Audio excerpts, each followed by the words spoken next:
था। ये खुद डीमन किंग था। सीन शिफ्ट होता है और हम देखते हैं इनके राज्य को, जहाँ पूरी प्रजा खुशी से झूम रही होती है। किंग अनाउंस करता है कि जिन 4 वॉरियर्स ने डीमन किंग को हराया है उन्हें अब एम्परर की टाइटल दी जाएगी। ये सुनते ही सब शॉक्ड रह जाते हैं और सबसे ज्यादा शॉक्ड होता है एक बूढ़ा दिखने वाला कैरेक्टर जिसका नाम है एफ्टाल। और भाई यही आगे चलकर हमारा मेन कैरेक्टर बनने वाला है। किंग इन चारों को फायर, अर्थ, वाटर और विंड के टाइटल्स देता है। एफ्टल किंग के पास जाकर उसे थैंक्स कहता है इतनी बड़ी पोजीशन देने के लिए। किंग बोलता है एफ्टाल, आज से तुम्हें लाइटनिंग एम्परर के नाम से जाना जाएगा। ये सुनते ही एफ्टाल लिटरली रो पड़ता है क्योंकि उसने इसके लिए बरसों मेहनत की थी। अब सीन शिफ्ट होता है और काफी टाइम बीत जाता है। एक लड़की एफ्टल के पास आकर बोलती है कि खाने का टाइम हो गया है। इसका नाम है मार्लिन। आगे हम देखते हैं एफ्टल अपने स्टूडेंट्स को मैजिक टीच कर रहा होता है। सब प्रैक्टिस कर रहे होते हैं बट मार्लिन थोड़ी ज्यादा ही एक्साइटेड नजर आती है। एफ्टल उसे समझाता है कि जल्दी करने से कुछ नहीं होगा, फोकस करो और अपना मैजिक सर्कल मेंटेन रखो। फिर एफ्टल बोलता है चलो आज फिर से लेवल 4 स्पेल प्रैक्टिस करते हैं। तभी मार्लिन कहती है क्या हम लेवल 6 प्रैक्टिस नहीं कर सकते? एफ्टल पूछता है क्यों, और वो सिर्फ कहती है मुझे जल्दी सब कुछ सीखना है।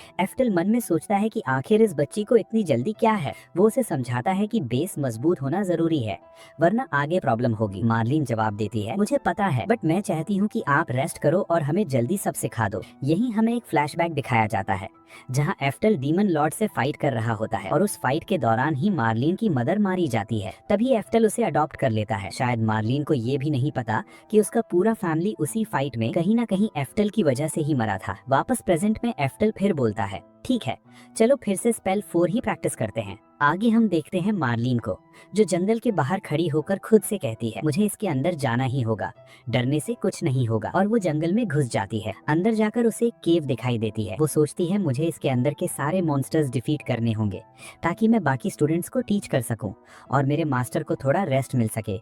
इतना सोचकर वो केव के अंदर चली जाती है। सीन शिफ्ट होता है और हम एक भयानक मॉन्स्टर को देखते हैं जो मार्लिन का पीछा कर रहा होता है। वो घबराई हुई सोचती है लेवल 4 मैजिक तो इस पर काम ही नहीं कर रहा, अब क्या करूं? आखिर में वो पलटती है और अपने विंड स्पिरिट को गैदर करके एक जोरदार अटैक करती है जो असल में लेवल 6 का होता है, लेवल 4 में ही। उसे लगता है मॉन्स्टर मर गया बट सच्चाई उल्टी होती है। मॉन्स्टर उसे एक जोरदार चपाट मारता है और वो दूर जाकर गिरती है। ठीक तभी वहाँ एफ्टल की एंट्री होती है जो उस मॉन्स्टर की एक आंख फोड़ देता है। एफ्टल मार्लिन को जोर से डांटता है तुम्हें मैंने कहा था जंगल में मत जाओ, तुम्हें हर चीज इतनी जल्दी क्यों चाहिए?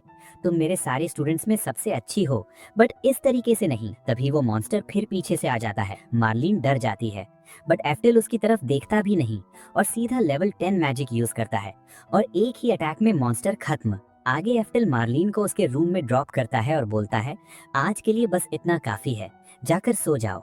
इतना बोलते ही उसके मुंह से खून निकलने लगता है। वो मन में सोचता है शायद मेरी बीमारी बढ़ रही है। मार्लिन दौड़कर उसके पास आती है और पूछती है आप ठीक तो हो? एफ्टल पूछता है तो तुमने देख लिया? मार्लिन कहती है हाँ, और यही सबसे बड़ी वजह है कि मैं जल्दी से जल्दी सब मैजिक सीखना चाहती हूँ क्योंकि मुझे पता है आपके पास ज्यादा टाइम नहीं बचा है और आप रेस्ट भी नहीं करते। ये सुनकर एफ्टल शॉक्ड हो जाता है।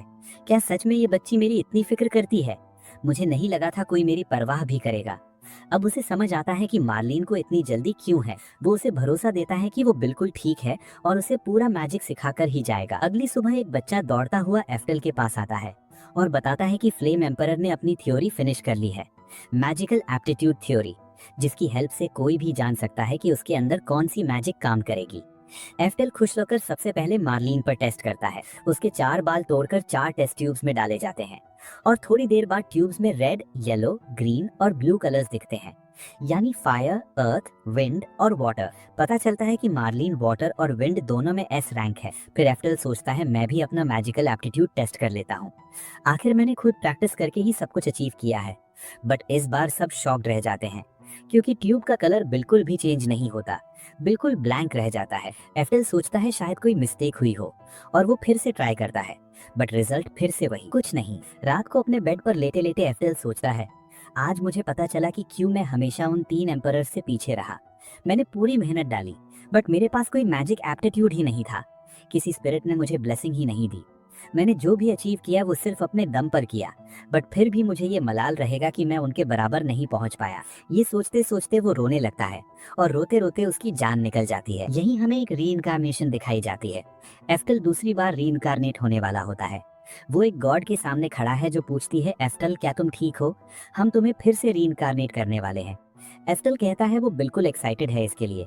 गॉड बोलती है ठीक है, इस बार हम तुम्हें हर चीज में 2x स्पीड देते हैं। बट एफ्टल इनकार कर देता है, नहीं, मुझे ये बिल्कुल नहीं चाहिए। मेरी पास्ट लाइफ की मेमोरी मुझे अच्छे से याद है और मैं उसी के बेसिस पर आगे बढ़ सकता हूँ। गॉड मान जाती है और उसे री इनकारनेट कर देती है। सीन शिफ्ट होता है और हम एक छोटे बच्चे को देखते हैं जो सोकर उठता है। ये सिर्फ 4 साल का है।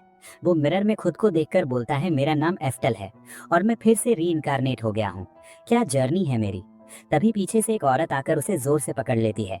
ये उसकी नई मदर होती है। ब्रेकफास्ट करते हुए उसे याद आता है कि उसने अपना एप्टीट्यूड टेस्ट रखा है, ये देखने के लिए कि वो वाटर मैजिक यूज कर सकता है या नहीं। वो दौड़ कर जाता है बट फिर से वही सिचुएशन, कुछ नहीं होता। वो उदास होकर ग्राउंड पर लेट जाता है। तभी उसके ऊपर से एक ड्रैगन गुजरता है जो बहुत गुस्से में है।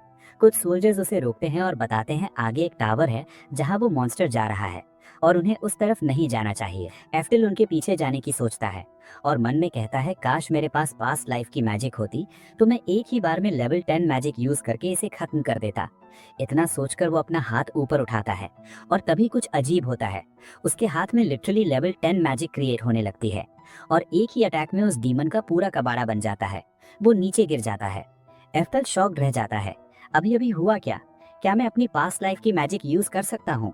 मैं सिर्फ 4 साल का हूँ और मैं लेवल 10 मैजिक यूज कर पा रहा हूँ। और यहीं पर ये एपिसोड खत्म हो जाता है। तो गाइस कमेंट में बताना ये एपिसोड और इसका एक्सप्लेनेशन आपको कैसा लगा।